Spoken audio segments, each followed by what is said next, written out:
Hi, Kakinada నుంచి దేవిని. కాకరకాయ పులుసు పెడుతున్నాను.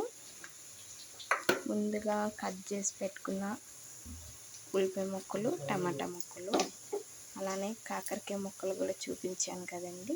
ఆయిల్ వేడెక్కాక మనం ఆనియన్స్ వేసుకుందాం.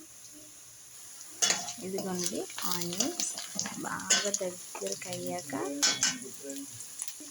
ఇప్పుడు టమాటా ముక్కలు వేసేసుకుందాం.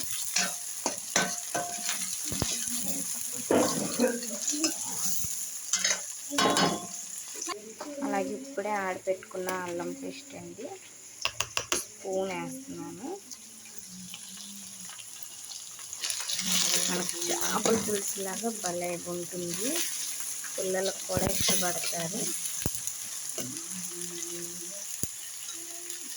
అలాగే 2 స్పూన్స్ పంచదార మీకు తగినంత వేసుకోండి.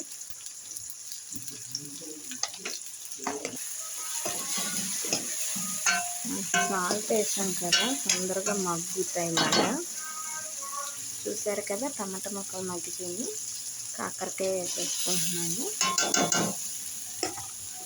బాగా కలబెట్టేసి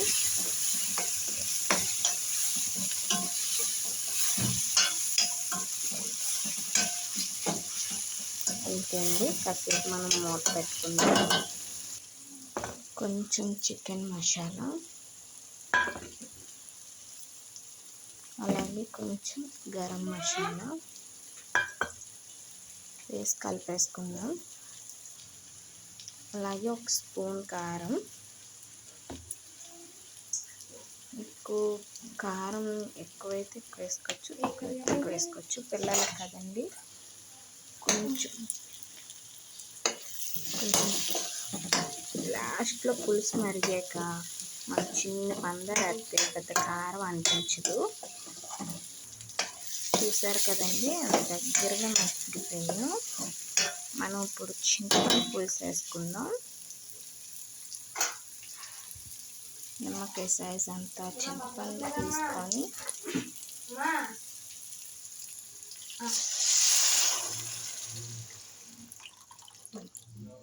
చింతపండు పులుసు వేసుకున్నాం కదా, ఇలా దగ్గరగా చింతపండు పులుసు వేసాం కదా, కాసేపు మూత పెడతాము. చూద్దాము, చక్కగా దగ్గరికి మరుగుతుంది. అలాగే 1 స్పూన్ అలా పందరు జల్లుదాం. మీకు ఇష్టం లేకపోతే వేయక్కర్లేదు, అది మీ ఇష్టం. చేదుగా ఉంటుంది కదా, కొంచెం పిల్లలకి తీయగా అనిపిస్తుందని.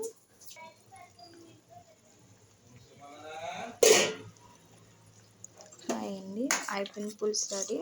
చూసారు కదా, ఎంత చక్కగా నూనె అంతా అలా తేలుతూ చాలా బాగుంటుంది. ఒకసారి ట్రై చేసి చెప్పండి. బాయ్.